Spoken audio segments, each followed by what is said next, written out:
eddig ebben az agyon használt, elnyőtt teremcipőben futottam.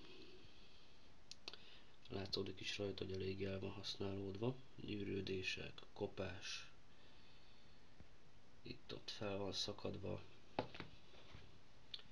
Hát igen, minden futás után vagy vízhólyagom volt, vagy kidörzsölte a lábamat, talpamat, fájt a sarkam, de most megvettem, vettem egy futócipőt,